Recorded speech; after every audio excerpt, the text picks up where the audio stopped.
Hello, mga kamaster, maraming salamat po sa lahat ng tumatangkilik ng The Secretly Rich Man, Gerald Crawford Story. Paki-follow and subscribe mga master para sa mga susunod pang mga kabanata. Isa pala akong rich kid. By 2 years is body. Kabanata 1941. Ang tatlong kabataan na nakaupo sa harap niya ay nagpunta kina Yong Husk, Shock Lennox, at Ferdo Buck, at wala silang iba kundi ang mga batang Panginoon ng prestihiyosong Husk, Lennox, at Buck na pamilya ng Swatter City. Dahil silang tatlo sa famous 4 nanogram Shywater, maliwanag na mayroon silang komplikadong pinagmulan. Ano pa, sila ay naging shareholder ng Shywater University, at ang nag-iisang shareholder na maaaring karibal sa kanila ay ang Yunshore Group. Pagkatapos ay muli, ang 4 na pamilya ay wala sa presensya ng pangkat na iyon. Ano man ang kaso, si Yong na nakaupo sa sopa ay hindi mapigil ang magtanong sa isang mapaglarong tono, sabihin. Narinig ko ang mga alingaw-ngaw na binugbog ka ng isang tao, Yash. Totoo ba ang chismis? Nang marinig iyon, simpleng tumingin si Yash kay Yong nang walang imak. Tulad ng kinatakutan niya, ang chismis tungkol sa kanya na binugbog ay kumalat na tulad ng apoy sa buong unibersidad. Gaano nakakahiya, upang isipin na ang batang Braza na iyon ay nagawang talunin si Yash. Saan sa palagay mo nagmula siya? Tanong ni Shock sa isang usyosong tono. Sino nga bang may pakialam doon? Ano man ang kaso, dahil naglakas loob siyang mapahiya ang sikat na 4 ng Shywater sa una, gagawin lang namin siyang kainin ng kanyang mga salita. Kinutya si Ferdo sa halip ay mapanghamak. Sa katunayan, anuman hindi ako sigurado kung narinig mo ang tungkol dito, ngunit mayroong ilang mga pangunahing pagbabago sa universidad ng huli. Mahalaga, ang punong guro at may-ari ng universidad ay nagbago o mano. Ano pa, ayon sa aking ama, nakarinig siya ng balita na ang pinakamalaking shareholder ng universidad ay ang chairman ngayon ng Yunshore Group. Sa pag-iisip na iyon, ang Yunshore Group ngayon ang nagmamay-ari ng universidad. Paliwanag ni Yong, ano, ang Yunshore Group ay nakuha ang universidad. Ngunit sa anong kadahilanan? Bulalas ni Shock na naguguluhan. Alam ng lahat ang tungkol sa kapangyarihan ng Yunshore Group. Kung ang mga alingaw-ngaw talaga ay totoo, kung gayon ang tatlo ay mas may alam kaysa kumilos ng madali. Kung ano man ang kaso, tanghali na nang bumalik si Gerald sa kanyang opisina. Makalipas ang ilang sandali, lumakad si Natalie bago magalang na tanungin, mayroon bang anumang nais mong gawin ko, tagapangulo? Bago iyon, dapat pa ring magkaroon ng ilang mga bilya sa ilalim ng pangalan ng kumpanya, tama, Natalie. Sabi ni Gerald. Sa katunayan, tagapangulo. Ilan ang nananatili, sagot ni Natalie, na labis na nasisiyahan si Gerald. Nodding bilang tugon, nag-order si Gerald ng masarap pakinggan. Kailangan kong makuha mo ang mga dokumento para sa isa sa aming mga bilya. Maaari mo bang ayusin iyon? Tumanggo lamang bilang tugon pagkatapos ay lumabas si Natalie ng kanyang opisina ng walang ibang salita. Ang totoo, humihingi si Gerald ng mga dokumento sa ngalan ng pamilya ni Rain. Pagkatapos ng lahat, ang pamilyang iyon ay kasalukuyang sinalanta ng mga problema sa demolisyon at kailangan ng isang lugar upang lumipat. Sa pag-iisip na iyon, si Gerald ay humakbang upang tumulong sa pamamagitan ng pagpapahintulot sa kanila na lumipat sa isa sa mga bilya ng kanyang kumpanya. Makalipas ang kaunti sa isang oras, bumalik si Natalie na may dalang isang folder ng dokumento. Inaabot ito kay Gerald, sinabi niya pagkatapos, ito ang mga dokumento ng bilya at chairman. Gayon din, ang lahat ng kinakailangang pamamaraan sa paglipat dito ay naayos na. Pagkuha ng mga dokumento, sumagot si Gerald ng isang simpleng salamat. Narinig iyon, sinenyasan si Natalie na tanungin, kailangan mo ba akong sumama sa iyo, chairman?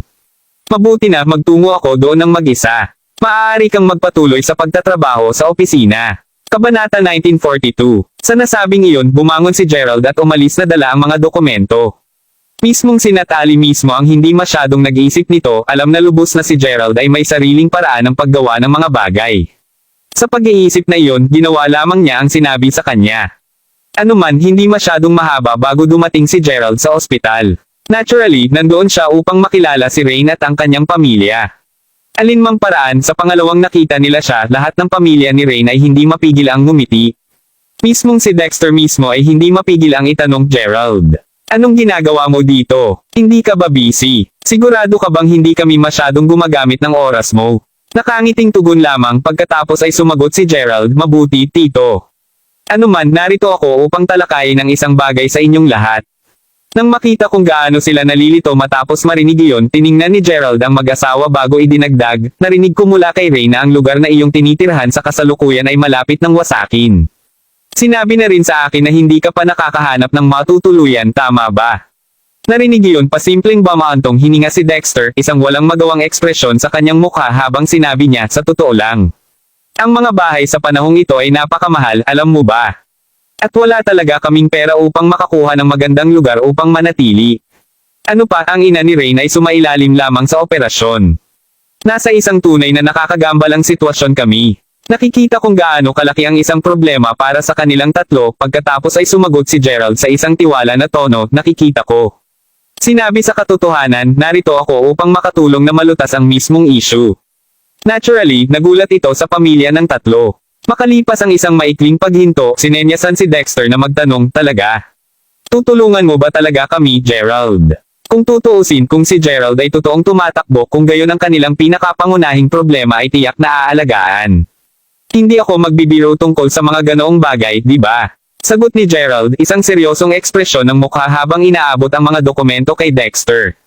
Kasunod nito, pagkatapos ay ipinaliwanag niya, iyon ang mga dokumento ng isa sa mga bakanteng villa ko. Napakagandang lugar at lahat kayo makakalipat doon. Sigurado akong makakabawi din doon si tita. Nang marinig iyon, lahat silang tatlo ay maaari lamang lumaki ang kanilang mga mata bilang tugon, masyadong nabigla na kahit nasabihin kahit ano kahit sandali. Maya-maya kumalas si Dexter dito bago bumulalas, villa. To think na pinapayagan talaga ni Gerald ang kanilang pamilya na manirahan sa isa sa kanyang mga villa. Wala sa kanila ang nangangarap na mabuhay sa isang villa dati. Tama ang narinig mo, Tito. Ano man ang lahat ng kinakailangang mga kontrata at pamamaraan ay napagkasuhan na upang maaari ka lamang lumipat kaagad. Pinag-uusapan kung saan ang villa ay kompleto sa kagamitan kaya't hindi mo kailangang makakuha ng anumang bagong kasangkapan. Nakangiting sagot ni Gerald. Iyon. Paano ko nga ba kayo pinasalamatan? Ungol ng labis na Dexter na aktibong nakikipaglaban sa pagnanasang lumuhod sa harap ng kabataan. Pagkatapos ng lahat ng walang tulong ni Gerald, tiyak na nagkaroon sila ng magaspang na oras sa mga kalye. Ang isang simpleng pasasalamat ay sapat tiyuhin. Tulad ng nasabi ko na dati, ang mga usapin ni Rain ang mahalaga sa akin at tutulong ako sa tuwing makakaya ko, sagot ni Gerald. Nang marinig iyon, hindi mapigilan ni Rain na makaramdam ng pagdampi. Tunay na napakabait sa kanya ni Gerald. Kabanata 1943. Anuman, ilang araw ang lumipas nang tuluyang nakalabas sa ospital ang ina ni Rain. Ito rin ang araw na ang pamilya ni Rain ay lilipat sa villa.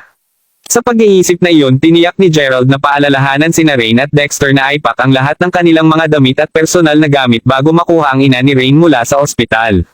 Sa ganoong paraan, agad na mahatid ni Gerald ang lahat sa kanila sa villa nang mapalabas na ang ina ni Rain. Pagkatapos ay muli, walang gaanong may impake sa una.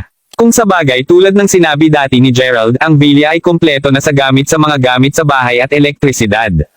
Ano man ang kaso, ang pangalawa sa trio ay pumasok sa villa, agad silang naiwang tulala. Inabot siya ng ilang sandali upang mag-snap out dito, ngunit nang sa wakas ay nagawa niya ito, hindi mapigilan ni Dexter na gumaulong ilang hakbang pasulong habang binubulalas, my God. This is extravagant. Mismong sina Yolande at Rain ay nanatiling natahimik sa katahimikan, hindi makapaniwala na titira na sila rito mula ngayon. Kumarap kay Gerald si Dexter na nagkakaproblema pa rin sa pagtanggap ng lahat ng ito, pagkatapos ay idinagdag, sigurado ka bang mabubuhay tayo rito, Gerald? Tandang pananong panipi. Nagbigay ng matibay na pagtango, pagkatapos ay sumagot si Gerald, gayon din, dahil pagmamayari ko ang villa na ito, hindi mo kailangang mag-alala tungkol sa gulo mula sa iba. Dapat ko ring banggitin na hindi ka mag-aalala tungkol sa pagbabayad para sa alinman sa mga kagamitan. Narinig iyon, si Dexter ay naiwang ganap na hindi masabi. Anong santo? Matapos huminahon ng kaunti, huminga si Dexter bago nagtanong, Gerald. Ano, eksaktong gagawin mo para sa ikabubuhay? Gusto ko rin malaman. Hanggang sasabihin mo sa amin, walang paraan na maaari kaming tumira dito. Hindi lang kami maglakas loob. Pagkatapos ng lahat, ito ay isang napakalaking pabor na iyong ginagawa para sa amin. Hindi pa namin alam kung paano bayaran ang iyong kabaitan. Dagdag ni Yolande. Nang makita kung gaano masigasig silang lahat na malaman, alam ni Gerald na hindi na niya ito maitago sa kanila. Sa pamamagitan nito, totoo siyang sumagot, kaya kung pipilitin mong malaman, sa palagay ko wala ng point na itago ito. Kita mo, ako talaga ang chairman ng Yunshore Group. Sa pag-iisip na iyon, ang lahat ng iba pang mga villa sa lugar ay pagmamayari din ng aking kumpanya, kahit na ang aking mga empleyado ay kasalukuyang naninirahan sa mga iyon. Ano man, dahil mayroon pa ring ilang mga bakanteng villa, naisip kong matutulungan ko ang kalagayan ng iyong pamilya sa pamamagitan ng pagpapahintulot sa iyo na manirahan sa isa sa mga ito. Nang marinig iyon, ang mga mata ng trio ay halos lumabas sa kanilang mga bungo. Mismong si Rain ang pinakagulat sa kanila. To think that Gerald would really be the chairman of the Yunshore Group. No wonder nagawa niyang magbayad para sa lahat ng gastos sa medikal na iyon ng sabay-sabay. Ipinaliwanag nito kung paano niya nakuha ang mga ito sa napakagandang lugar upang lumipat din. Talagang nakilala niya ang isang dakila. Naturally, lahat silang tatlo ay ganap na may kamalayan sa kung gaano kakapangyarihan ang Yunshore Group. Upang isipin na hindi lamang sila ay pamilyar sa chairman ng kumpanya sa buong oras na ito, ngunit handa pa siyang ibigay ang kanyang tulong sa kanila. Hindi alintana, pagkatapos ng ilang sandali ay nakakuha nito, ang gulat na si Dexter ay gulp bago nag-utal, ay walang ideya na ikaw ang chairman ng Yunshore Group, Gerald. Tandang padamdam panipi, nakakagalit bilang tugon sinabi ni Gerald na, ang chairman ay pamagat lamang sa huli, tito. Mas gusto kong panatilihin ang isang mababang profile kaysa sa ipamalas ito. Narinig iyon, lahat silang tatlo ay simpleng tumanggo. Pagkatapos ng lahat, alam nila na mas mabuti para sa mga makapangyarihang tao tulad ni Gerald na manatili ng mababa upang hindi nila sinasadyang magdulot ng anumang mga pangunahing kaguluhan. Ano man ang kaso, gabi na sa oras na matapos silang mag-unpack. Nang makita na si Rain at Gerald ay nakaupo na ngayon sa couch ng sala, dinala ni Dexter si Yolan sa itaas upang payagan ang kanilang anak na babae na magkaroon ng ilang oras na mag-isa kasama si Gerald. Matapos ang isang maikling katahimikan, hindi mapigilan ni Ray na sabihin, alam mo, ang galing mo talagang magtago ng mga sikreto, nakatatanda. Talagang sinorpresa mo ako kanina. Pasimpleng ngumisi lamang bilang tugon, tumawa muna si Gerald bago sumagot, paumanhin, Rain. Hindi sinadyang itago ito sa iyo. Sa gayon, hindi na kailangang humingi ng tawad. Nakuha ko kung bakit mo pinili na itago ang iyong pagkakakilanlan. Sagot ni Rain sa isang tono ng pag-unawa.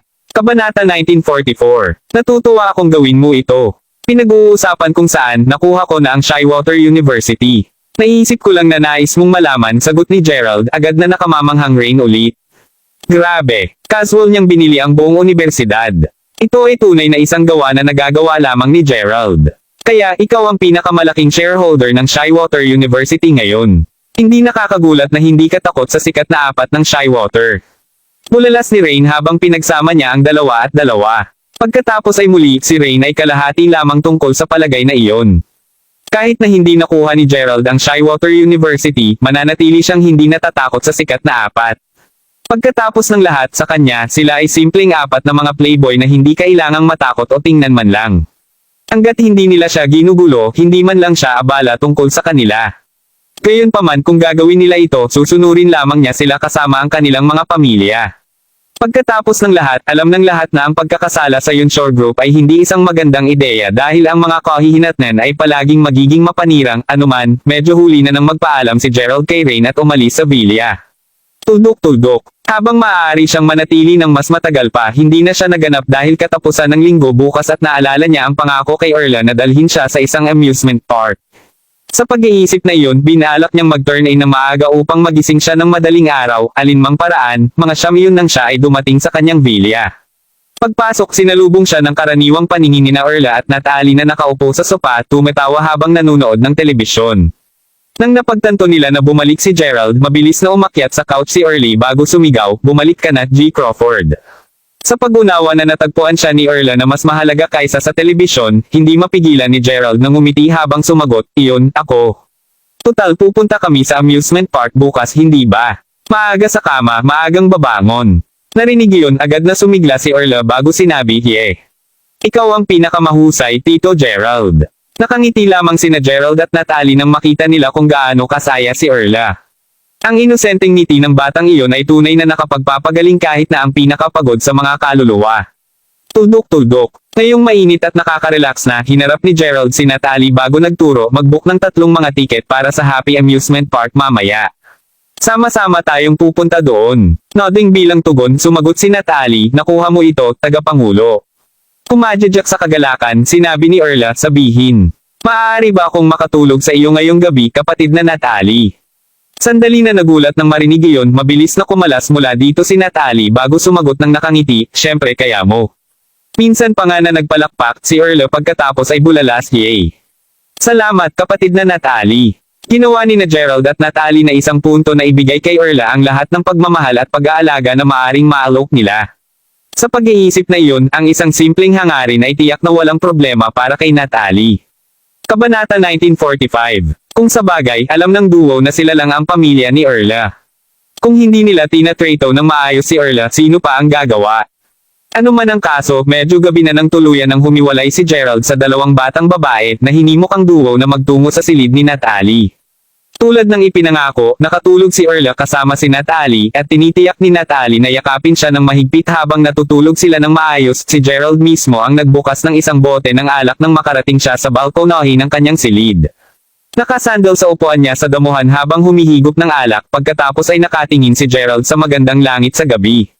Tulad ng sinabi nila, ang gabi talaga ang pinakamahusay na oras para isipin ng mga tao ang kanilang buhay sa. Sumipsip ulit ng alak, hindi mapigilan ni Gerald na isipin ang tungkol sa katotohanan na siya ay na-immune sa pagkalasing. Kahit na nasiyahan pa rin siya sa kilig na pag-inom ng alak, kaya sino ang nagmamalasakit? Alinmang paraan, pagkatapos ng ilang paghigop, hindi mapigilan ni Gerald na magsimulang mag-isip tungkol sa kanyang ama. Sa pag-iisip ng mukha ng kanyang ama habang nakatingin siya sa mabitoon na kalangitan, alam ni Gerald na kung buhay pa ang kanyang ama, tiyak na magpapatuloy ang kanyang pamilya sa pamumuno ng isang masayang buhay. Tuldok-tuldok. Sigurado rin siya na maipagmamalaki ng kanyang ama ang lahat ng kanyang mga nagawa kahit na ito ay simpleng pag-iisip lamang. Pagkatapos ng lahat, ang mga patay ay hindi maaaring tunay na mabuhay muli. Anuman pagkatapos uminom ng medyo matagal, sa wakas ay nagpasya si Gerald na pindutin ang high. Alas 8 na kinaumagahan nang magising siya ng tunog ng kanyang alarm clock. Naramdaman na nagre-refresh, pagkatapos ay umahan si Gerald sa kanyang kama para malinis ang sarili bago tuluyang mag-agahan kasama sina Erla at Natalie. Sa sandaling tapos na iyon, ang trio sa wakas ay nagpunta sa Happy Amusement Park. Kahit na ang amusement park ay matatagpuan sa hilaga lamang ng Shywater City, ito ang kauna-unahang pagkakataon ni Gerald na pumunta doon. Pagkatapos ng lahat, siya ay palaging abala. Sa pag-iisip na ito ay isang magandang pagkakataon para sa kanya upang makakuha ng isang bihirang sandali ng pagpapahinga. Ito rin ay isang pagkakataon para sa wakas na magkaroon siya ng tamang kasiyahan kasama si Erla. Alinmang paraan, halos 10 minuto ang lumipas nang tuluyan ng tumama sa preno si Gerald. Tumating na sila. Paglabas ng kotse, nakita ni Gerald kung gaano kalaki ang hilagang lugar. Hindi nakapagtataka kung bakit dito itinatag ang Happy Amusement Park. Ano man ang kaso, matapos siguraduhin ni Natalie na nasa kanya ang mga tiket, pagkatapos ay nagtungo ang trio sa amusement park. Pagkapasok, hindi mapigilan ni Erla ngunit agad na bumulalas. Wow! Napakalaki at maganda ng lugar na ito. Ito ang kauna-unahang pagkakataon ni Erla sa isang amusement park, kaya't naiintindihan kung bakit siya nasa sabik. Bago ito, palagi niyang pinangarap na makapunta sa isa, at ngayon na ang kanyang pangarap ay sa wakas ay natutupad, walang paraan na mapipigilan niya ang kanyang kagalakan. Naintindihan iyon sa kalumingon si Gerald kay Erla bago sabihin, Erla, kung mayroong anumang nais mong i-play o bilhin, sabihin mo lang sa akin. Sisiguraduhin naming masisiyahan ka sa iyong sarili sa buong araw ngayon. Nodeng bilang tugon, sinimulang gabay ni Erla sina Gerald at Natalie patungo sa mga rides na nais niyang matamasa. Kahit na si Erla ay dating tulad ng isang masunuri na batang babae, siya ay tila medyo matapang kahit na higit pa kaysa kay Natalie. Pagkatapos ng lahat, interesado siya sa mas kapanapanabik na mga pagsakay sa amusement park tulad ng mga roller coaster. Kung hindi pa para sa minimum na paghihigpit sa taas at edad para sa karamihan ng mga kapanapanabik na pagsakay, tiyak na nakarating si Erla sa bawat isa sa kanila. Anuman, totoo na ang oras ay lumipad kapag ang isa ay masaya. Pagkatapos ng lahat, 2 oras ang lumipas sa isang iglap lamang ng isang mata. Nang makita na ngayong tanghali na, nagpasya sina Gerald at Natalie na ihatid si Erla sa isa sa mga bench ng amusement park upang magkaroon ng maikling pahinga.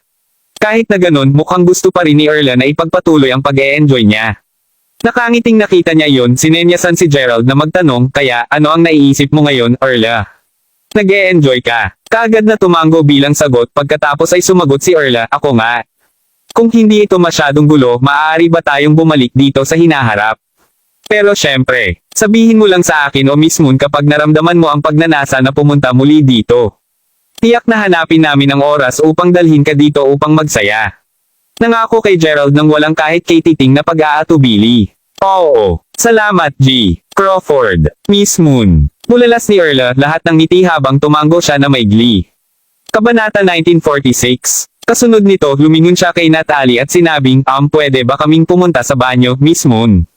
Oo naman. Teryo na. Sagot ni Natalie habang dinala niya kaagad si Erla sa banyo. Tuldok-tuldok. Si Gerald mismo ang sumunod sa kanila hanggang sa makahanap siya ng isang bench na mayroong isang bulaklak na kama sa likuran nito sa loob ng tanawin ng mga banyo. Kahit na mula sa malayo, gayunpaman, napansin ng trio ang isang mahabang linya ng mga kababaihan na naghihintay na gamitin ang banyo. Pagkatapos ay muli, hindi talaga ito labas sa karaniwan. Ang katotohanang walang pumipila upang magamit ang mga gents ay normal din sa araw. Ano man ang kaso, kinailangan ding pumila rin sina Natalie at Erla at mga 15 minuto pa ang lumipas bago ang wakas ay umuwi na rin ang duo. Tuldok-tuldok. Gayunpaman, papasok na sana sila, biglang may pumutol sa linya ng isang babae at tumayo sa harapan nila. Nang makita iyon, hinawakan kaagad ni Natalie ang pulso ng babae bago siya pumasok at sinabing, "Hoy, ngayon. Wait your turn." Nang marinig iyon, agad na lumingon ang babae upang masulyapan siya bago sumigaw, "Ha? Na para bang kailangan kitang makinig." Sa nasabing iyon, gumuso ang babae bago hinimas ang braso mula sa pagkakahawak ni Natalie. Dahil sa biglaang yank, muntik ng matambe si Natalie. Sa kabutihang palad, ang taong nasa likuran niya ay mabait upang suportahan ang kanyang pagkahulog. Pagkakita niyon, ang galit na si Erla saka itinuro ang babae bago sumigaw, "Hoy, nakarating muna tayo dito. Malinaw na ikaw ang may mali dito. Miss Moon, ayos ka lang ba?" Bago pa natapos ni Erla ang kanyang pangungusap, ang babae, na ngayon ay nakasimangot na ng masama, ay binigyan siya ng isang mahigpit na sampal sa kanyang mukha. Naturally, nakatulala sa lahat ng naroroon. Upang isipin na ang babaeng baliw na ito ay hindi man lamang pakakawalan ng batang babae na ito. Ang kanyang mga mata ngayon ay ganap na nanlaki nang makita niya kung gaano namula ang pisngi ni Erla, agad na bulalas ni Natalie, "Erla." Pinapanood habang si Natalie ay nagtiklop upang suriin ang pisngi ng umiiyak na babae, pasimpleng ngumuso ang babae habang kinukutsa niya, "Ha? Hayaan mong maging aral ka na sa iyo, brat. Huwag makialam sa negosyo ng ibang tao." Bago pa man makapagbalikan ang sinuman, gayon pa man, nakatingalo lamang sila sa pagkabigla nang makita nila na ang babae ay pinadalhan na lumilipad. Siyempre, ang gumawa ng gawa ay walang iba kundi ang galit na si Gerald na nasaksihan ang lahat mula sa bench. Matapos makita kung gaano walang awa ang pagtrato ng babae kay Erla, wala na si Gerald ng pag-aalangan tungkol sa pambubugbog sa kanya. Nararapat ito. Anuman, mabilis na humarap si Gerald kay Erla, sinisiyasat ang namamaga ng pisngi habang sinabi, "Humawak ka muna, Erla, at hayaan mo akong tumingin ng mabilis." Habang sinimula ni Gerald na ilipat ang kasalukuyang bioelectric sa kanyang katawan sa mukha ni Erla, hindi mapigilan ni Natalie at Erla na mapahinga. Pagkatapos ng lahat, alam nilang pareho na sa paligid ni Gerald, wala nang maglakas loob na bully sila. Alinmang paraan, segundo lamang ang lumipas nang bumalik sa normal ang namamaga ng pisngi ni Erla. "Masakit pa ba, Erla?" tanong ni Gerald sa may tono na tono. Kabanata 1947. Umiling, sinabi ni Erla, "Hindi naman, G. Crawford. Sobrang galing mo." Habang medyo kumagat ang pisngi ni Erla kanina, hinawakan ito ng pangalawang Gerald, simpleng nawala ang sakit. Ito ay tunay na mahiwagang. Alinmang paraan, nakahinga ng maluwag si Gerald nang marinig iyon. Pagkatapos nito, bumangon ulit si Gerald bago tinitigan ang babae mula kanina na gumapang lang pabalik. Nakatingin sa kanya, ang galit na babae saka sumigaw, "Ikaw. Bakit mo ako sinasaktan? Hindi mo ba alam kung sino ako?" Nang marinig iyon, simpleng pinaikit ni Gerald ang kanyang mga mata at nainilalantad ang isang nagyayelong sulyap na maaaring tumusok sa isang kaluluwa. Tiyak na hindi niya ito pinapabayaan ng madali.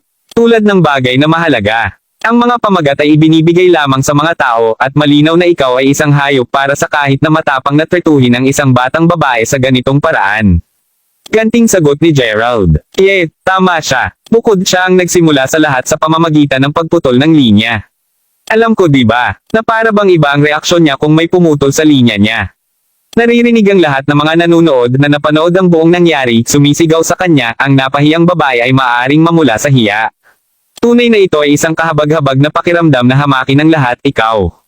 Mabuti pa kayong lahat na manahimik. Kung sakaling hindi mo alam, asawa ako ng chairman ng Zachariah Group. Sino ka ba lahat na isipin ang tungkol sa pagtuturo sa akin ng aralin? Tandang padamdam. Ungol ng babaeng desperado. Ang pangalawang alam nila kung sino talaga siya, lahat ay agad na tumahimik. Pagkatapos ng lahat, alam na alam nila na ang Zachariah Group ay ang cream ng ani sa Shywater City. Sa pag-iisip na iyon, ang pangkat na iyon ay walang alinlangan na malakas. Kahit na, ang pangkat na iyon ay medyo hindi gaanong mahalaga kung ihahambing sa Yunshore Group ni Gerald. Sa katunayan, kahit 10 Zachariah Groups ay hindi lalapit sa karibal ng grupo ni Gerald. Naiintindihan niyon, hindi mapigilan ni Gerald na mapanghamak ang tingin sa babae habang pinagtatawanan ang Zachariah Group, sasabihin mo. Sa katunayan, kaya't kung ikaw ang maglakas loob na saktan ako, tiyak na papahirapan kita. Sa katunayan, palalayasin din kita sa labas ng Shywater City para sa kabutihan. Sinulyapan ng babae sa mayabang na tono bago ngumiti ng smugly sa kanila. Ito ay malinaw na wala siyang balak na ipakita ang anuman sa kanila ng anumang paggalang. Ano man ang kaso, dahil asawa siya ni Zachariah Kershaw, naisip ni Gerald na dapat siya ay Zuri Lidwell. Gayunpaman, sigurado lang casual na tinanong ni Gerald na isab ang malaking usapan. Ano man, sinabi mo na ang asawa mo ay si Zachariah Kershaw, tama ba? Nodeng bilang sagot, pagkatapos ay sumagot si Zuri, oh. Kaya alam mo ang pangalan ng asawa ko. Mas matino kayata kaysa sa naisip ko. Ano man, gusto ko kayong mag-grovel at humingi ng tawad sa akin. Kung gagawin mo ito, hahayaan kong mag-slide ang bagay. Kung hindi, gayon pa man. Basta, sabihin na lang natin na ang isang solong tawag sa telepono ay makakasira sa inyong lahat. Narinig iyon, hindi mapigilan ni Gerald at Natalie na sumingit sa kanilang isipan. Si Zuri talaga ang pinag-usapan. Sa totoo lang, medyo masama ang pakiramdam ni Gerald para kay Kershaw. Kung sa bagay, ikinasal siya sa isang idiot. Ang mga babaeng tulad ni Zuri ay palaging mapupunta sa pagkasira ng kanilang mga kasosyo, at ang katotohanan na siya ngayon ay asar kay Gerald ay isang halimbawa ng aklat sa ganoong sitwasyon. Ni hindi niya alam kung ano ang pinapasok niya. Umiling, simpleng sagot ni Gerald, sige na tawagan mo siya pagkatapos. Kabanata 1948. Nang marinig iyon, natigilan si Zuri. Pagkatapos ng lahat, hindi lamang si Gerald ay higit na walang takot kaysa sa inaasahan niya, ngunit tila wala siyang pakialam sa mataas na posisyon niya. Hindi ba siya natatakot sa Zachariah Group kahit kaunti? Si Gerald mismo ay simpleng naghihintay upang makita kung siya talaga ang tatawag. Pagkatapos ng lahat, ang pangalawang ginawa niya, hindi na siya magdadalawang isip na wakasan ang Zachariah Group. Sa puntong iyon, ang anumang halaga ng panghihinayang mula kay Zuri ay magiging walang silbi. Alinmang paraan, si Zuri ay hindi malapit ng mawala at mabiro, kaya't napangisi siya ng ngipin bago sumigaw, mabuti. Dahil gusto mong mapaulayos ng sobra sa lungsod, panauhin mo ako. Kasunod nito, si Gerald, Natalie, at Orla ay simpleng nagmamasid ng kalmado habang sinisimulan niyang pangingisda ang kanyang telepono. Si Gerald mismo ay hindi mapigil ang isipin, nakikipag-usap sa amin ha. Sisiguraduhin naming maayos kang dadalhin kung gayon. Ano man, mga 10 segundo pa ang lumipas nang ang koneksyon ay sa wakas ay konektado. Ang pangalawang ginawa nito, ang tono ni Zuri kaagad ay gumawa ng 180 habang namimilipit sa pagitan ng luha ng buhaya, hobby. Pinubuli ako ng iba. Mangyaring ibalik mo ako. Ano? Nasa Happy Amusement Park ka, no? Bakit ka mabubuli sa labas ng asol? Sigurado ka bang hindi mo ito nasimulan? Tinanong ni Zachariah na alam ang tungkol sa pagpipigil ng asawa. Hindi ito ang unang pagkakataon na nagkaproblema si Zuri sa pananakot muna sa iba. Ano pa sa kung gaano niya ipinamalas ang kanyang posisyon bilang asawa kahit saan, sino ang maglakas loob na bully siya sa una? Ano ang ibig mong sabihin doon, Zachariah? Pinalo talaga ako ng bastard. Tingnan mo, mas mabuti pang tulungan mo ako o pahihirapan ko ang mga bagay sa oras na makabalik ako. Kinunot ang mukha ni Zuri. Ano ang isang nagtatanggol at pagalit na babae? Ano man ang kaso, alam ni Zachariah na ang kaya lang niyang gawin ngayon ay ang sumuko sa mga kapritsyo niya. Sa pamamagitan nito, maaari lamang siyang magtanong sa walang tono na tono, mabuti. Ano ang eksaktong nais mong gawin ko? Natuwa nang marinig iyon, agad na sumikat ang kumpiyansa ni Zuri habang sumagot siya sa isang malakas na tinig, gusto kong palayasin mo sila sa Shywater City. Maliwanag na sadyang ginawa niya ito upang matiyak na naririnig siya ng tatlo. Nang marinig iyon, si Zachariah ay maaari lamang umungol bago sabihin, hindi ba masarap kung turuan lamang natin sila ng isang aralin? Hindi mo ba naiisip na nagdudulot ka ng labis na isang eksena para sa isang maliit na bagay? Si Zachariah mismo ay hindi nagustuhan ang paggamit ng kanyang kapangyarihan at posisyon upang bulayan ang iba. Bagay iyon ni Zuri. Sa katunayan, pinayuhan niya siya ng paulit-ulit na ihinto ang pagiging sobrang mayabang kahit na syempre, hindi siya nakikinig. Sa kasamaang palad para kay Zachariah, kahit papaano ay nagawa niyang masaktan ang isang tao na mas malakas at maimpluwensyo kaysa sa kanya, at malapit na siyang malaman tungkol sa Zachariah. Nakikinig ka ba sa iyong sarili? Asawa mo ako, di ba? Bakit hindi ka nagalit na ako ay binubuli ng iba? Kinunot ang galit na si Zuri. Ang pagiging uri ng tao na hindi makatiis na pag-alitan, agad na sumuko si Zachariah habang siya ay tumugon sa hindi mabata na babae, mabuti. Pupunta ako kaagad, sige. Kasiyahan na marinig iyon saka tumango si Zuri bago sabihin iyon ay mas katulad nito. Bilisin muna. Kasunod nito siya ay tumambay bago tumingin sa trio, isang smug na ngiti sa kanyang mukha. Kabanata 1949. Makinig ka. Darating na ang asawa ko kaya huwag kang maglakas loob tumakbo. Nang marinig iyon hindi mapigilan ni Gerald na ihayag ang isang tusong ngiti habang sumagot siya ay huwag kang mag-alala. Hindi kami pupunta kahit saan anumang oras sa lalong madaling panahon. Sana lang ay hindi ka mapunta sa wakas na mapahamak. Siyempre, naisip ni Zuri na nagsasalita lang siya ng malaki kaya wala siyang pansin. Sa nasabing iyon pagkatapos ay lumingon si Gerald kay Natalie bago sinabi, sige at dalhin mo muna si Erla sa banyo. Nodding bilang tugon pagkatapos ay ginawa ni Natalie ang sinabi sa kanya. Si Gerald mismo ay simpleng bumalik sa bench mula kanina at umupo doon upang maghintay, buong tiwala na magtatapos ang mga bagay sa kanya.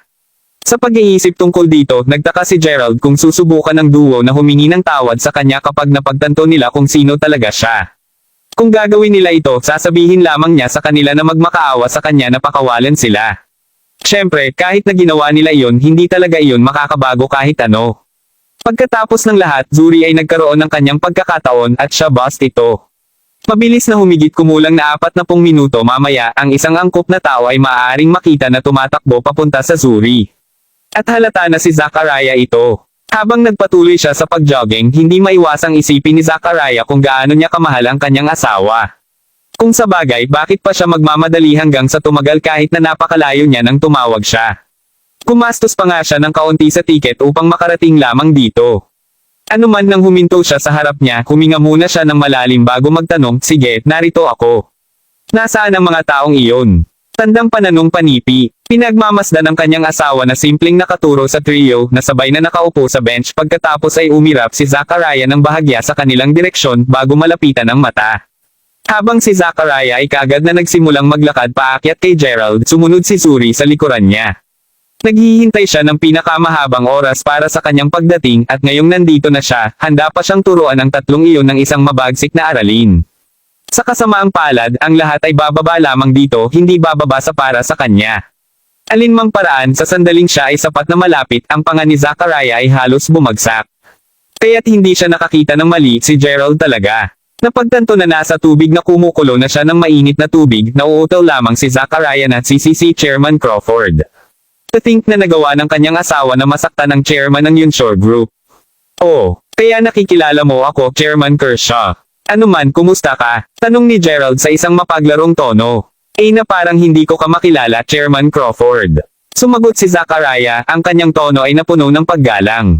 Matagal nang nalalaman ni Zachariah ang tungkol kay Gerald sa pamamagitan ng mga seminar sa pananalapi at mga auction na dati niyang dinaluhan.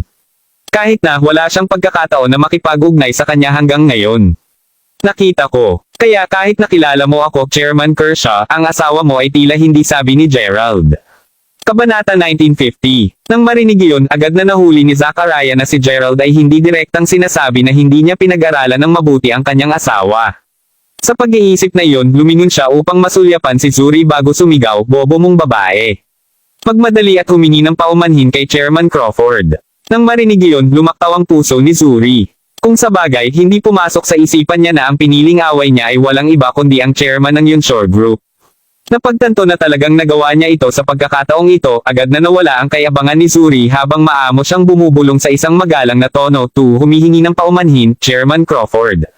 Tunay na bulag sa akin na hindi makilala kung sino ka. Patawarin mo ako. Siyempre, hindi patanggap ni Gerald ang kanyang paghingi ng tawad. Sa katunayan, hindi man siya tumingin sa kanya, ganap na hindi pinapansin ng babaeng ignorante habang sinabi niya, anuman ang kaso, nagawa ang pinsala at kinakailangan ang mga kahihinatnen.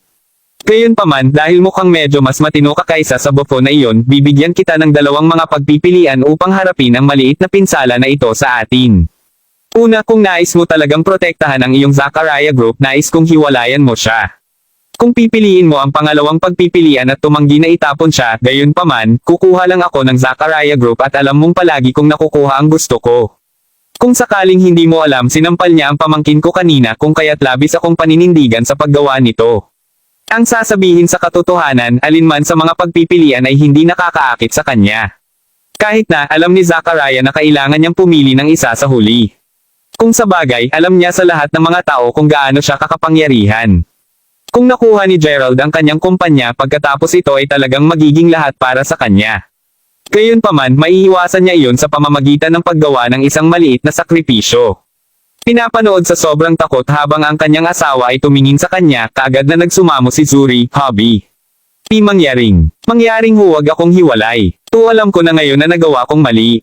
Mangyaring huwag." Bago pa masabi ni Zachariah ang isang bagay, pagkatapos ay lumingon si Zuri kay Gerald bago idinagdag, "Nakita ko na ang mga pagkakamali sa aking mga pamamaraan, Chairman Crawford. Kaya't mangyaring maging mas malaking tao at patawarin mo ako. Hindi ko talaga alam ang mas mabuti." Sa kabila ng lahat ng kanyang pagsusumamo, simpleng lumingon si Gerald upang tumingin sa malayo. Hindi siya magtiis sa mga taong tulad ni Zuri. Dahil siya ay nasa hustong gulang na kailangan niyang bayaran ang kanyang mga kilos. Kay Gerald, nakukuha lang niya ang nararapat sa kanya. Alinmang paraan, pagkatapos ng isang maikling pagtigil, kalaunan ay nagpasya si Zachariah at bamaantong hininga bago sabihin, "Naiintindihan ko, G. Crawford." Pagharap sa Zuri, pagkatapos ay idinagdag ni Zachariah, "Mula ngayon, ako, si Zachariah Kershaw, winakasan ang aking ugnayan sa iyo, Zuri. Sasabihin ko sa aking abogado na ihanda ng kaunti ang mga papeles ng diborsyo." Narinig iyon, si Zuri ay sobrang natigilan na hindi na niya marehistro ang narinig niya sandali. Ito ay halos tulad ng kung siya ay fatally sinaktan ng kidlat. Mismong si Zachariah ang nakakaalam na ginagawa lamang niya ito dahil wala siyang ibang pagpipilian. Pagkatapos ng lahat, siya ang nagtatag ng Zachariah Group mula sa pangkat hanggang. Hindi niya hinayaang makuha ang grupo niya ni Gerald. Pagkatapos ay muli, hindi ito parang nagkakahalaga ng pakikipaglaban kay Zuri. Mula nang ikasal sila, ang gagawin lang niya ay humingi ng pera sa kanya at lumikha ng gulo. Matapos na magpatuloy ng maraming beses upang malutas ang lahat ng kanyang mga problemang may problema, naramdaman ni Zachariah na ito ang huling dayami. Sabihin sa katotohanan, nagpasalamat si Zachariah na si Gerald ay pumasok. Pagkatapos ng lahat, binigyan siya ng lakas ng loob na sa wakas ay maghain ng diborsyo kay Zuri. "Oh, mangyaring tiyaking nagawa mo iyon kung gayon." Sagot ni Gerald na may nasiyahan na tango. Nodding bilang tugon, pagkatapos ay tumalikod si Zachariah upang umalis, hindi na nag-abala tungkol kay Zuri. Kabanata 1951. Nang makita iyon, agad na nagsimulang tumakbo si Zuri pagkatapos ng Zachariah. Habang totoo na si Zachariah ay hindi kasing yaman o makapangyarihan tulad ni Gerald, maaari pa rin niyang mabigyan siya ng isang mayaman at komportableng buhay, at nakontento siya sa ganoon lamang. Kung tinapon niya talaga siya, gayon paman, kung gayon kahit na ang lahat ay aalisin. Hindi niya hinayaan na mangyari iyon. Pinapanood habang nagpatuloy sa pagtakbo si Zuri pagkatapos ni Zachariah, napailing na lang si Gerald. Ano ang tunay na nakakaawa na tao? Hindi alintana kung gaano kalaki ang kayamanan at prestihiyo ng isang nagmamayari, hanggat ang isang tao ay walang asal, tiyak na sila ay minamaliit ng iba, mismong si Gerald ang tiniyak na laging isinasagawa ang kanyang ipinang-aral. Kapag nakikipag-usap sa iba pa, tinitiyak niyang mananatiling kalmado at pigilin ang sarili sa pakana kahit na laban sa mga may matapat na trabaho. Sa katunayan, matapat ang kanyang mabubuting pag-uugali pagdating sa pamamahala sa Yunshore Group na nakakuha sa kanya ng respeto at paghanga mula sa marami pa. Kay Gerald, ito ang dahilan kung bakit ang ilang mga tao ay mas matagumpay kaysa sa iba, anuman ang kaso, sa kaganapan na tapos na, silang tatlo ay nagpatuloy sa isang maikling pahinga bago nila ipagpatuloy ang pagkakaroon ng kasiyahan sa amusement park. Sa kabutihang palad, si Earl, na bata pa rin, ay madaling nakalimutan ang mga masasamang pangyayaring iyon dahil napakasaya na magkaroon. Gabi na nang magpasya ang trio na umalis na. Sa puntong iyon, si Earl, na napapagod pagkatapos ng labis na pagtangkilik sa sarili, ay naging sobrang antok na natapos siyang makatulog sa yakap ni Natalie. Nang makita iyon, hindi mapigilan ni Natalie na mapangiti habang siya ay bumulong. Lumilitaw na napakasaya ni Earl ngayon, Chairman Crawford. Nodding na may ngiti, sinabi ni Gerald, "Sa totoo lang. Medyo matagal na mula nang huli kong makita si Earl na masayang." Sapat na totoo, bagaman palaging ngumingiti at napapasigaw si Earl tuwing nakakasalubong niya ito, ngayon ang kauna-unahang pagkakataon na nakita niya siya na tumatawa ng galak ito. Sa madaling salita, nakita ni Gerald ang isang walang pag-aalala na Earl ngayon. Sa pagsasalita nito, "Kailangan kong magpasalamat sa pagsama mo sa akin, Chairman Crawford. Upang maging lantad, wala rin akong kasiyahan sa edad." Sagot ni Natalie. "Truth be told, medyo matagal na kitang tinatrato bilang pamilya, Natalie. Pagkatapos ng lahat, nandyan ka sa tabi ko sa buong oras na ito. Kung wala ka, maaaring wala ako sa kasalukuyang kalagayan ko ngayon." Paliwanag ni Gerald sa taos-pusong tono habang nakatingin sa kanya. Narinig iyon, natagpuan ni Natalie ang kanyang pahayag na napakasarap na halos pakiramdam nito ay natupok lamang niya ang isang garapon ng pulot. Ang katotohanan na siya ay ganito kahalaga kay Gerald ay nagparamdam sa kanya ng hindi kapanipaniwalang, habang totoo na nagmamalasakit siya ng damdamin para sa kanya, ginusto niya na hindi ito sabihin. Kung sa bagay, masaya siyang sapat na nasa tabi niya lang anuman, matapos ang pagmamaneho pabalik sa villa, sinabi ni Gerald kay Natalie na magpatuloy at ibalik si Erla sa kanyang silid upang makakuha ng tamang pahinga. Mismong si Gerald mismo ang nagtaboy muli sa pwesto ni Rain, inaasahan na makita kung paano ang paggaling ni Yolande. Nais din niyang makita kung may maitutulong siya. Sa totoo lang, ang lugar ni Gerald ay hindi ganoon kalayo sa villa ni Rain na ipinaliwanag kung bakit humigit kumulang 10 minuto lamang ang ginugol sa kanya upang makarating sa kanyang lugar. Segundo pagkatapos niyang ay parada ang kanyang sasakyan, narinig niya ang pamilyar na boses ni Rain na tumatawag, "Senior." Paglingon sa pinagmula ng boses, nakita ni Gerald na nakatingin sa kanya si Rain mula sa pangunahing pasukan ng villa. Nagulat na makita siya roon pagkatapos ay lumabas si Gerald at naglakad papunta sa kanya bago nagtanong, "Rain, ano ang nakatayo sa pintuan?" Nakangiting banayad pagkatapos ay sumagot siya, "Ay, itinatapon ko lang ang basura. Nagkataon nakita ko ang iyong sasakyan na nagmamaneho kaya naghintay ako rito." Panipi. Kabanata 1952. Nodding bilang tugon pagkatapos ay pumasok si Gerald sa villa kasama si Rain. Pagkapasok ay agad na tumawag si Rain, "Ma. Tatay." Narito si Gerald. Narinig iyon si Dexter na nakaupo sa couch ng sala kasama si Yolande ay tumayo kaagad bago sumigaw, "Oh! Ano ang sorpresa nang makita ka rito, Gerald?" Sa katunayan, dagdag ni Yolande na humarap sa kabataan, isang malapad na ngiti sa kanyang mukha. Natutuwa na makita kung gaano sila kasigla si Gerald pagkatapos ay ngumiti bilang sagot bago sumagot, "Naisip ko lang na umakyat ako upang kamustahin. Kaya dati na nakatira si Gotten dito. Pero syempre, imposible para sa amin na wala kapag binigyan mo kami ng isang napakagandang villa. Kahit na ikaw ay may sapat na konsiderasyon upang huminto sa pamamagitan lamang upang kamustahin." Sinabi ni Yolande na walang anuman kundi ang papuri para sa kabataan. Pagkatapos ng lahat, siya ang nagbigay sa kanilang pamilya ng kung ano ang pinakakailangan nila sa kanilang pinakamababa. Ito ang tanging paraan na alam nila kung paano siya pasasalamatan. "Natutuwa akong marinig iyan. Sa pagsasalita nito, kumusta ang iyong paggaling, madam?" Tanong ni Gerald. "Mabilis ang takbo nito. Maaari na akong makatayo mula sa kama at maglakad ng mag-isa." Sagot ni Yolande, kaagad na hininga na huminga ng maluwag si Gerald. Nang bumalik siya upang tingnan si Dexter, gayunpaman, hindi mapigilan ni Gerald na mapansin na tila may iniisip si Dexter tungkol sa isang bagay. "Mayroon bang isang bagay na tumitimbang sa iyong isip, Ginoo? Hindi ka masyadong tumingin. Marahil ay nabunggo ka sa ilang mga uri ng paghihirap. Kung mayroon ka, huwag mag-atubiling sabihin sa akin ang tungkol sa kanila. Talagang gagawin ko ang aking makakaya upang makatulong." Sabi ni Gerald. Narinig iyon, agad na idinagdag ni Yolande, "Dexter, sabihin mo lang sa kanya ang tungkol dito." Pagkatapos ng lahat, tiyak na walang tagalabas siya. Sino ang nakakaalam, baka sakaling matulungan kanya. Nang marinig iyon, hindi mapigilan ni Dexter na makaramdam ng bahagyang hiya. Mukhang hindi talaga niya alam kung paano lapitan ng maayos ang paksa. Nang makita kung gaano kahirap para sa kanyang ama na makahanap ng tamang mga salita, humakbang si Rain at ipinaliwanag, "Sa totoo lang, ang aking ama ay kailangang magbitiw sa kanyang dating trabaho dahil lumipat kami ng medyo malayo sa kanyang pinagtatrabahuhan. Kasalukuyan siyang nagkaka-problema sa paghahanap ng trabaho, nakatatanda." At dito naisip ni Gerald na ito ay isang pangunahing problema. Bilang ito ay simpleng isang bagay na ito walang kwenta. Umiling, tinanong ni Gerald, "Kung wala kang pakialam, anong mga uri ng trabaho ang hinahanap mo, Ginoo?" Matapos mag-isip ng kaunti, sumagot si Dexter, "Sa totoo lang, wala akong mga kwalipikasyong pang-akademiko para sa higit pang mga teknikal na trabaho, ngunit handa akong pasanin ang mga paghihirap at magsumikap. Hindi ko nabali ang magtrabaho bilang isang kuli." Tulad ng sinabi ni Dexter, halos wala siyang anumang nauugnay na edukasyon o kasanayan para sa mas maraming sweldong trabaho. Sa pag-iisip na iyon, alam niya na ang kanyang lakas ay ang tanging paraan upang maipagpatuloy niyang alagaan ang kanyang pamilya. Talagang hindi niya alintana ang paggawa ng mga trabahong mas mababa ang sweldo basta kumita siya. Narinig iyon, inisip ito sandali ni Gerald bago sabihin, "Nakikita ko. Alam mo, may bakante akong trabaho sa aking lugar. Nagtataka ako kung interesado kang makipagtulungan sa akin." Nang marinig iyon, agad na nanlaki ang mga mata ni Dexter na may pag-asa. Maging sina Yolande at Rain ay lumitaw na sobrang saya ng agad na bulalas ni Dexter, "Syempre, papayag akong makipagtulungan sa iyo. Handa akong gumawa kahit ano basta makuha ko ang trabaho." Kabanata 1953. Narinig iyon, tumawa si Gerald bago ipaliwanag, huwag kang mag-alala, wala kang gagawing partikular na nakakapagod, Ginoo. Ang hinihiling ko lang ay gumawa ka ng ilang mga bagay na nangangailangan ng pamamahala.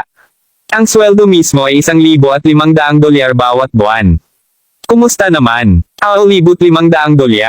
Anong mataas na bayad? Seryoso ka ba dyan, Gerald? Bulalas ni Yolande bago pa man makapagsalita si Dexter. Pagkatapos ng lahat, saan pa sila makakahanap ng gayong mataas na sweldong trabaho sa mga kwalifikasyon ni Dexter? Ngunit syempre, ako. Bukod dahil naghahanap ka ng trabaho at naghahanap ako para mapaunan ang papel, bakit hindi ka nalang makipagtulungan? Sabi ni Gerald. Sa totoo lang, hindi talaga nangangailangan si Gerald ng isang tao upang punan ang posisyon na iyon. Ginawa lang niya ito para lamang sa pagbibigay ng kamay kay Dexter. Aba, kung sa palagay mo ay sapat akong may kakayahan, kung gayon, oo. Mangyaring dalhin mo ako. Tumugon Dexter, hindi nais na makaligtaan ang pagkakataon na kumita ng isang buwan ng pagbabayad na higit sa $1,000. Natutuwa akong marinig ito. Maaari kang magulat sa Yonshore Group bukas pagkatapos, Ginoo. Kukuha ako ng makakatulong sa iyo na pamahalaan ang mga pamamaraan sa pagpapatala. Huwag mag-alala, sisiguraduhin kong may ilang mga tao sa paligid upang maipakita sa iyo ang mga lubid. Sabi ni Gerald. Nakuha ko. Tubos na masigasig na sagot ni Dexter habang sina Rain at Yolande ay sumisigaw sa sobrang kaba. Matapos suminaho ng kaunti, lumingon si Yolande kay Gerald bago taos-pusong sinabi, maraming salamat sa lahat, Gerald. Hindi mo lamang naisave ang aming buhay, ngunit binibigyan mo rin ang aking asawa ng napakahalagang sweldo na trabaho. Talagang naguguluhan ka namin ng marami. Nakangiting sagot, simpleng sinabi ni Gerald na, ngayon, madam, hindi na kailangang maging magalang. Ito ay wala sa akin, at muli, nagkataon na kailangan ko ng isang empleyado para sa trabaho. Kahit na nadama ng trio na ngayon ay may utang sila sa mundo kay Gerald, si Gerald mismo ay matapat na hindi inisip na marami ang kanyang ginagawa. Upang maging lantaran, siya ay simpleng masaya na siya ay maaaring makatulong sa iba, at ang kanilang kagalakan ay ang lahat na hiniling niya bilang kapalit. Anuman, ito ay isang maikling sandali mamaya kapag suportado ni Dexter si Yolande hanggang sa kanilang silid tulugan upang makapagpahinga siya. Mismong sina Gerald at Rain ay nanatiling nakaupo sa couch ng sala. Upang maalis ang hindi magandang katahimikan sa pagitan nila, luminas ang lalamunan ni Gerald bago sinabi, speaking of which, hindi pa ako nakakakain. Dahil nandito na ako, gusto mo bang samahan akong kumain? Siyempre, sagot ni Rain nang walang kahit kititing na pag-aatubili. Sa pagpapasyang iyon, sumakay ang duo sa kotse ni Gerald bago magmaneho. Ito ay matapat na isang medyo mahirap na pagmamaneho dahil wala sa kanila ang nagsabi ng isang bagay sa buong kanilang paglalakbay. Sa kabutihang palad, kaagad dumating ang duo sa Shywater Night Market. Ang merkado mismo ay sikat sa pagiging isang snack street dahil maraming mga stall ng pagkain doon na naghahain ng lahat ng mga uri ng pinggan.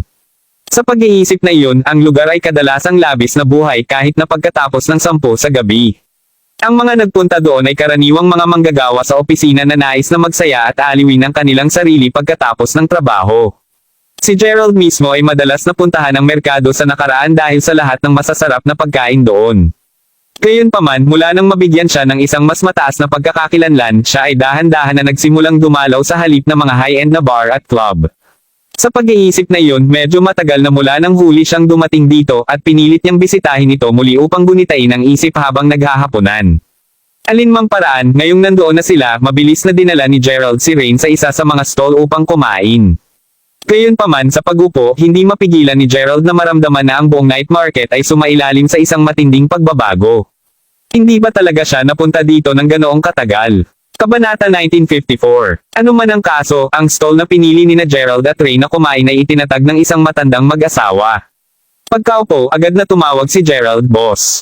Nang marinig iyon, isang matandang babae ang mabilis na lumapit sa kanilang mesa, na inaabot ang pareho sa kanila ng mga menu habang sinabi niya, well, hello there.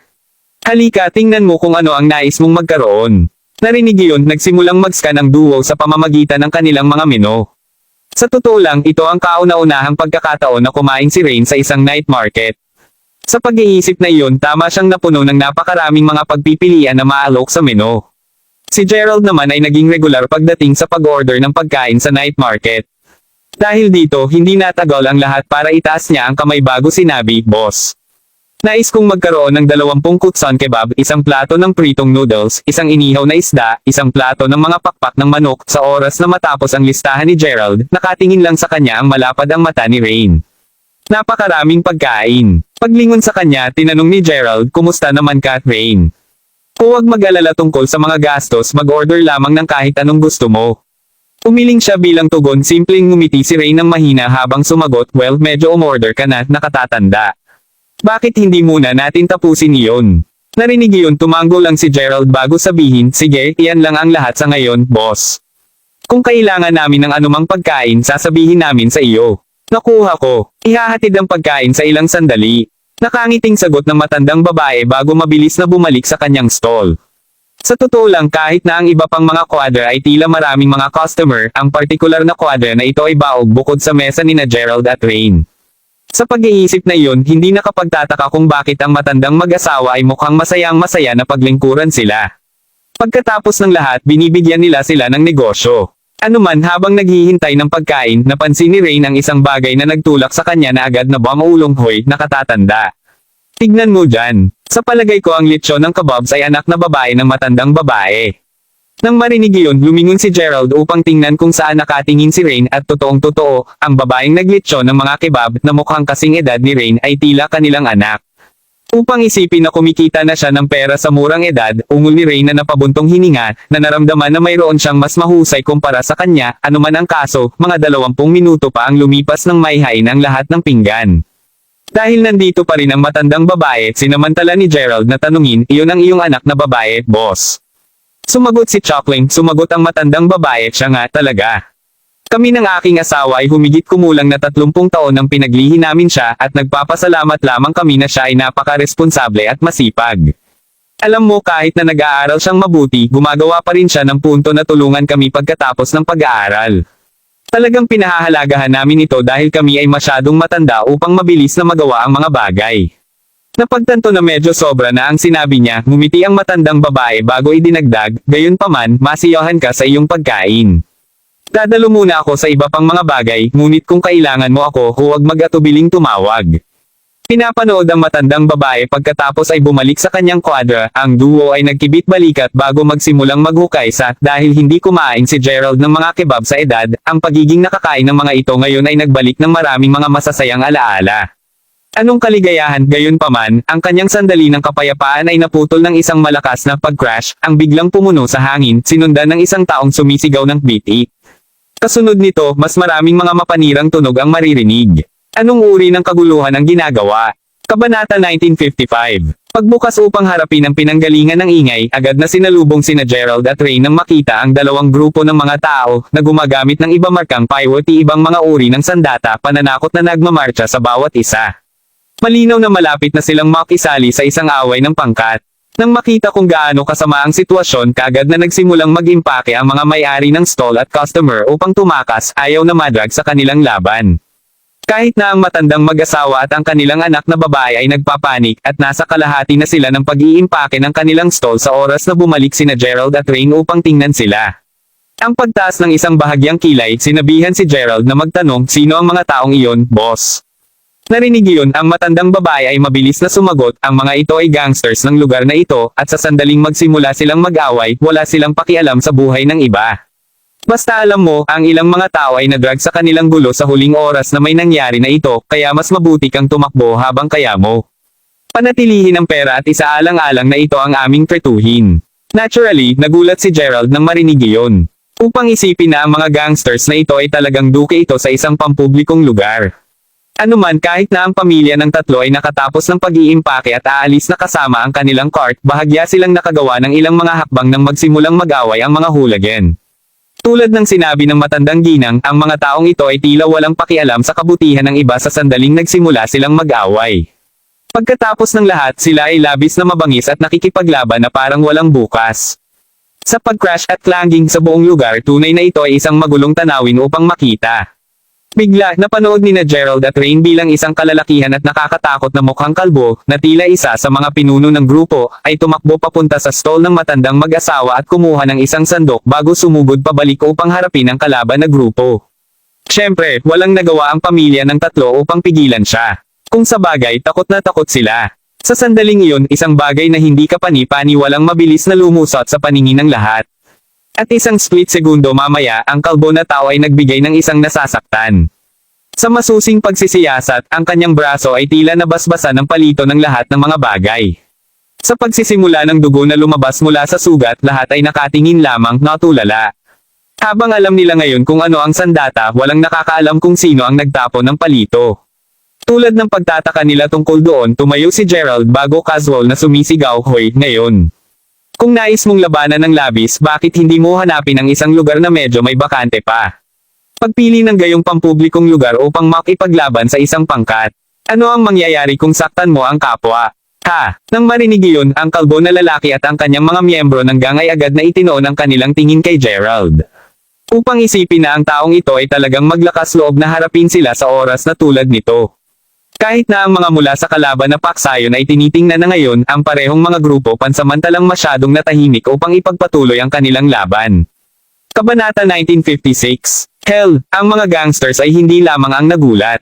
Ang mga manunood lahat ay nahulog din ang kanilang mga panga. Si Gerald ba ay masigasig sa pagkamatay? Bakit siya nakikialam sa away nila nang walang magandang kadahilanan? Tandang padamdam. Habang si Rain ay nagulat din ng tahimik, hindi niya maiwasang maramdaman na si Gerald ay tunay na mabuting tao.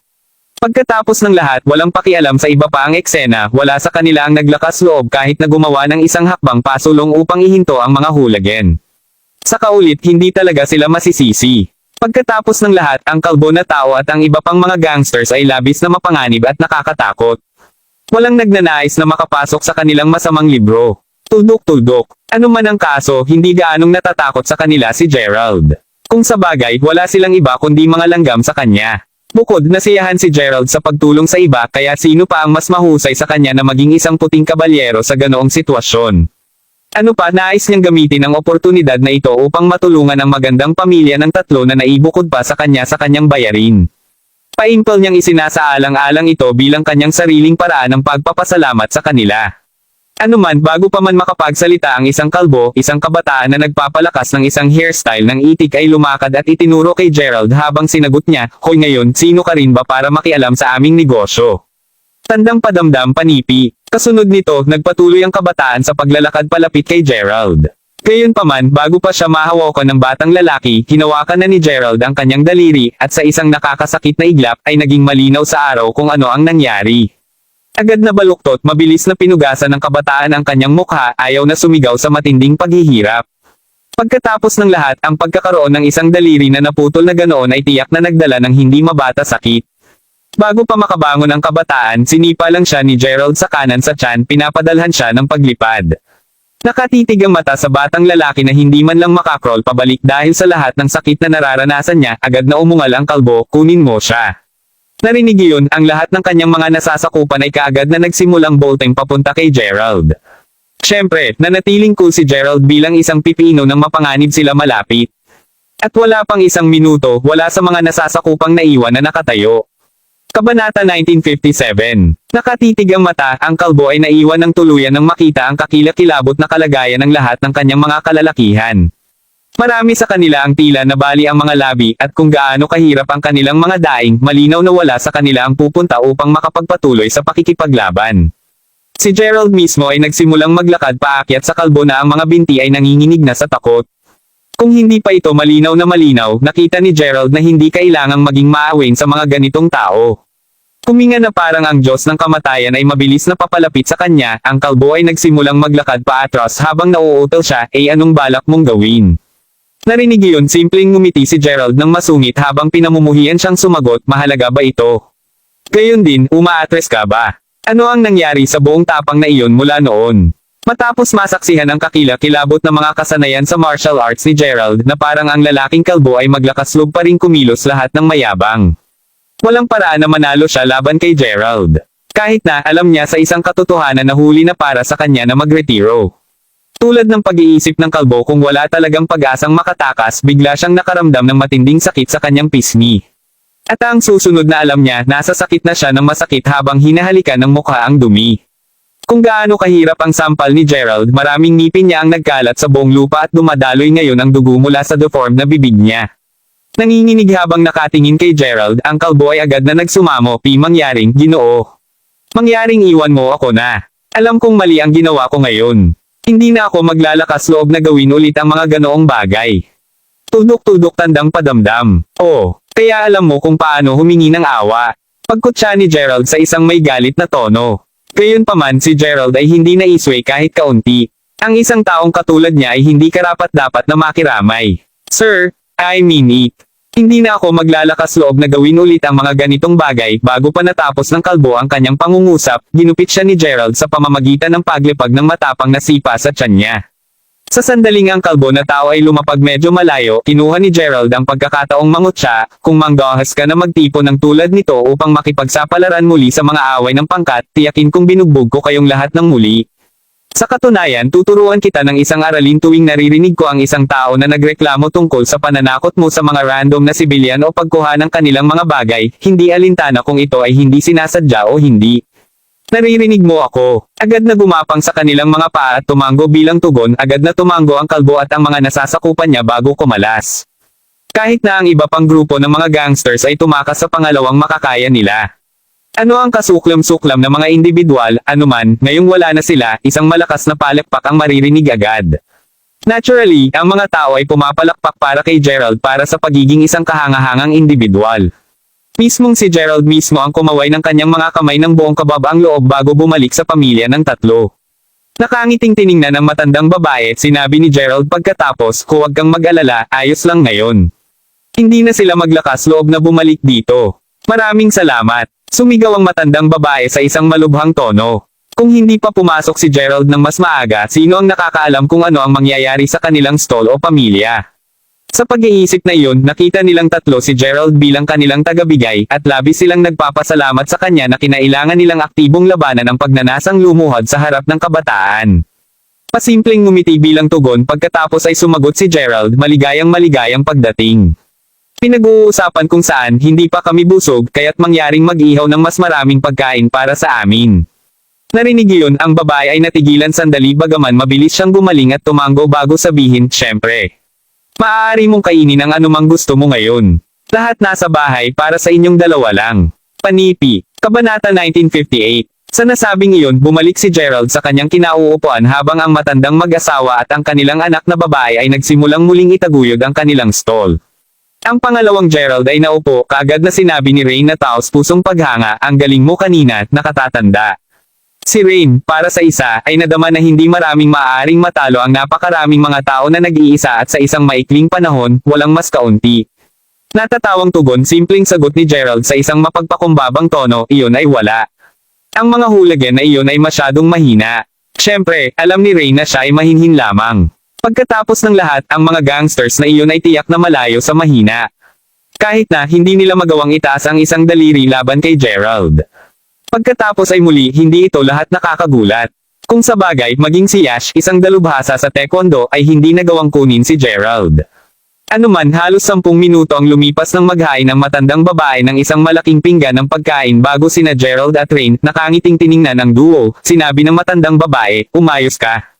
Sariwang lechon para sa inyong dalawa lang. Muli kung ito ay hindi sapat, tumawag ka lang sa akin at lutuin ko ang isa pang plato para sa iyo. Isa sa isip namin iyon. Salamat boss. Sabay na sagot ni na Gerald at Rain. Oh please, dapat kami ang nagpapasalamat sa iyo. Pagkatapos ng lahat, maaari tayong magkaroon ng malubhang problema kung hindi ka pa pumasok ng mas maaga.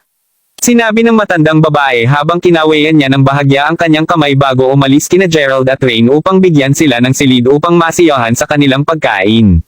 Tuldok-tuldok. Sa pagdaan ng panahon, napagtanto ng duo na mas maraming tao ang tila lumapit upang kumain sa pwesto ng mga matandang mag-asawa. Tila na ang insidente ay tunay na isang positibong pagbabago sa swerte sa negosyo ng mag-asawa. Alinmang paraan, mga 11:00 ng gabing iyon nang tuluyang natapos ang kanilang pagkain ni na Gerald at Rain. Kasabay nito, lumapit si Gerald sa matandang babae bago nagtanong, magkano lahat iyon, boss? Ha, sinabi ko na sa iyo, nasa bahay ito. Pagkatapos ng lahat, labis mo kaming tinulungan ngayong gabi. Walang simpleng paraan na maaari kong kunin ang iyong pera. Sagot ng matandang babae. Kahit na, walang paraan na kailanman niya magagawang akitin si Gerald laban dito. Kung sa bagay, alam ni Gerald sa katotohanan na hindi madali ang pamilya ng tatlo. Ano pa siya at si Rain ay kumain ng kaunti ngayong gabi at ang mga gastos sa sangkap ay maaaring hindi mura. Sa pag-iisip na iyon, babayaran niya ito kahit ano pa. Boss, alam ko kung gaano kahirap para sa iyo ang mabuhay kaya tanggapin mo ang pera. Kung hindi man natatakot akong hindi ako maglakas loob na bumalik dito upang kumain sa susunod. Sinabi ni Gerald habang panangisda niya ang maraming $10 na singil mula sa kanyang pitaka at dahan-daang itinulak sa mga kamay nito. Tama siya, boss. Tanggapin mo na lang ang pera. Dagdag ni Rain na nakatayo ngayon sa tabi ni Gerald na naintindihan ang hangarin ni Gerald. Narinig iyon na papabuntong hininga lamang ang babae sa pagkatalo habang kinukuha ang pera bago sabihin, sige, kukunin ko ito. Tumaan ka anumang oras at bibigyan kita pareho ng diskwento. Nodding bilang tugon pareho silang sumagot ngunit syempre gagawin namin. Nakangiting masaya sa kanilang tugon na panood ng matandang babae nang tuluyan na silang umalis ni na Gerald at Rain sa lugar. Tuldok-tuldok. Nang malapit na siyang bumalik sa trabaho, hindi mapigilan ng matandang babae na ang mga mata ng kanyang anak na babae ay nakakabit sa direksyon ng aalis na duo. Alam na ang love truck na titig kahit saan, ang matandang babae ay sinenyasan na sabihin, huwag mong sabihin sa akin na may crush ka sa kanya, Yusra. Ang pangalan ng kanyang anak na babae ay si Yusra Zablocki at siya ay nasa 3 taon ng high school.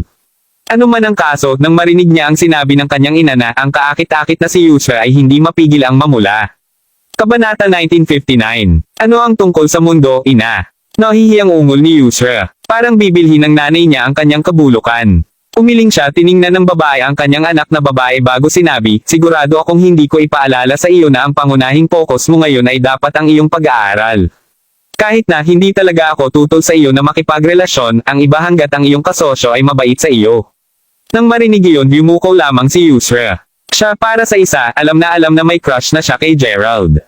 Pagkatapos ng lahat, taliwas sa lahat ng ibang mga lalaki na nakilala niya dati, pinatalsik ni Gerald ang isang malakas na pakiramdam ng seguridad na gininhawa ang kanyang puso.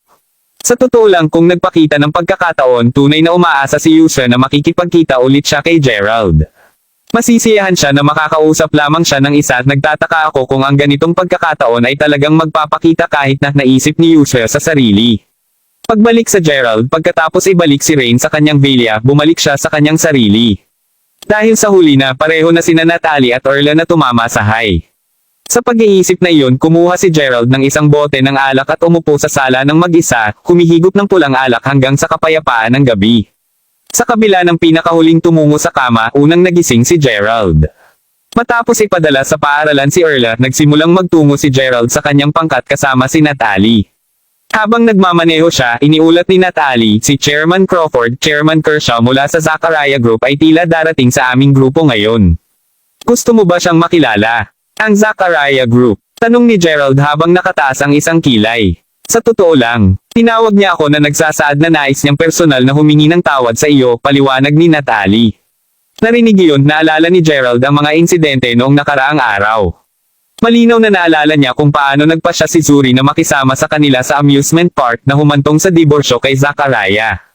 Ano man ang kaso, dahil nais ni Zachariah na humingi ng tawad sa kanya ng personal, naisip ni Gerald na ito ay dahil nais niyang panatilihin ang kanyang grupo sa ilalim ng kanyang pangalan. Sa isipan lahat ng iyon, huminto sandali si Gerald bago tuluyang sinabi, kaya, dahil sapat siyang taos-puso na lumapit upang humingi ng tawad, sigurado.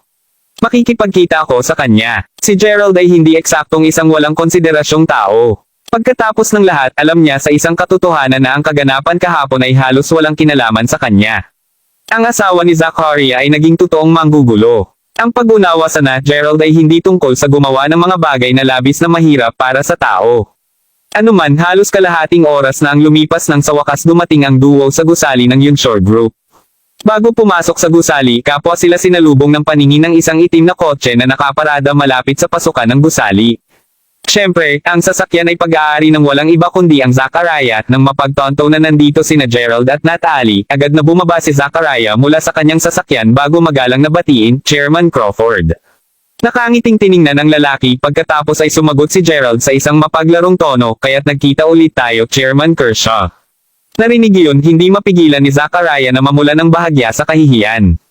Pagkatapos ng lahat, walang dinala si Zuri maliban sa kahihiyan sa kanya dahil sa mga kilos nito. Salamat sa Diyos, sa wakas ay hiwalayan niya siya. Natiyak niya na gagawin din ito kaagad. Kung sa bagay, hindi niya hahapangan ang pahabain ang diborsyo matapos ay pangako kay Gerald ng lahat ng mga tao na gawin ito. Umiling Zachariah pagkatapos ay tumingin sa Gerald na may determinadong mga mata habang sinabi niya, humihingi ako ng tawad para kahapon, Chairman Crawford. Para malaman mo, hiwalayan ko si Zuri tulad ng sinabi mo sa akin. Kabanata 1960. Umiti ng banayad bilang tugon sinabi ni Gerald, mag-chat tayo sa itaas. Pinapanood habang nagsisimulang maglakad si Gerald, mabilis na sinundan nina Zachariah at Natalie ang kanyang pamumuno. Pagkatapos umakyat sa itaas, natagpuan ng trio ang kanilang sarili sa tanggapan ni Gerald. Pagkapasok, sumenya si Gerald na umupo na si Zachariah habang sinabi niya, mag-upuan ka muna, Chairman Kershaw. Natalie, mangyaring ihatid sa aming bisita ang tsaa. Kopyahin iyan, Chairman Crawford. Sagot ni Natalie na may tango bago umalis sa silid. Ngayong nag-iisa na sila, luminas ang lalamunan ni Gerald bago sabihin, una sa, hindi na kailangang humingi ng paumanhin, Chairman Kershaw. Kung sa bagay, walang kinalaman sa iyo ang insidente kahapon, narinig iyon, sandali namang natigilan si Zachariah. Kung sa bagay, wala siyang ideya kung ano ang nag-udyok kay Gerald na sabihin iyon. Simula sa gulat, sinabi ni Zachariah, Chairman Crawford. Ano ang gagawin mo nang makita kung gaano siya nagpapanik sa lalaki? Hindi mapigilan ni Gerald na tumawa, na pinutol ang pangungusap ni Zachariah. Sa pagtingin sa takot na lalaki, ngumiti si Gerald nang nakangiti, hindi na kailangang maging sobrang kabahan, Chairman Kershaw. Walang nakatagong kahulugan sa likod ng aking mga salita. Sa sandaling narinig niya iyon, napasimple ni Zachariah ang paghinga. Masasabi na mismo ni Gerald kung magkano ang kinatakutan ni Zachariah na maisip ang kanyang pangkat na nakuha ng Unsure Group. Sa totoo lang, hindi nga interesado si Gerald na makuha ang pangkat ni Zachariah. Pagkatapos ng lahat, kahit na ang Zachariah Group ay hindi maihahambing sa Unsure Group, ito ay isa pa rin sa pinakamahusay na nangungunang mga pangkat sa Shywater City. Ano pa, ang pangkat na iyon ay gumawa din ng maraming mga kontribusyon sa kawanggawa na nagbigay kay Gerald ng mas kaunting dahilan upang bilhin ang pangkat sa Zachariah. Sa pag-iisip na iyon, sa halip na pag-usapan ng tungkol sa pangyayari kahapon na hindi man kasalanan ni Zachariah, nais ni Gerald na magsalita tungkol sa iba pa. Ngayon kung gayon, dahil huminahon ka, pakinggan ang aking panukala, Tagapangulo Kershaw. Nauunawaan ko na ikaw ay isang mahusay na negosyante. Pagkatapos ng lahat, itinatag mo ang iyong pangkat mula sa ground up. Sa pag-iisip na iyon, inaasahan kong maging handa ang iyong grupo na makipagtulungan sa akin, paliwanag ni Gerald na matapat na iniisip ang pangalawang Zuri na binanggit ang pangalan ni Zachariah noong araw. Ano man nang marinig iyon, agad na nagpahayag si Zachariah ng isang malinaw na hitsura ng hindi makapaniwala. Kung tutuusin, hindi niya maiisip na hihilingin sa kanya ni Gerald na makipagtulungan sa Unsure Group sa halip na simpleng makuha ang Zachariah Group. Tulad ng nangyari, talagang nag-overthink siya. Gayunpaman, hindi iyon pinaramdam sa kanya na hindi gaanong nagulat. Sa pag-iisip na iyon, gulped si Zachariah bago magtanong, ibig mo bang sabihin ito, Chairman Crawford? Talagang handa ka bang makipagtulungan sa aking pangkat? Tulad ng kung magbibiro ako tungkol sa isang bagay tulad nito. Sagot ni Gerald habang nakangiti. Ay anong magagandang balita, Chairman Crawford? Palagi kong nais na makipagtulungan sa iyo. Bulalas ng lalong nasa sabik na Zachariah. Para kay Gerald na aktual na magpasimula ng isang usapan tungkol sa pakikipagtulungan sa kanyang pangkat.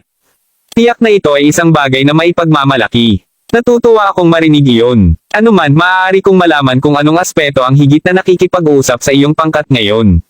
Tanong ni Gerald.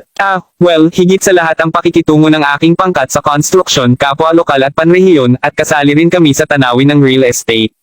Sagot ni Zachariah na iniisip na ang tungkol sa kinabukasan ng kanyang pangkat. Ang kakayahang makipagtulungan sa grupo ni Gerald ay tiyak na magiging kanyang pinakamahusay na pagkakataon na paunlarin ang Zachariah Group, nakikita ko.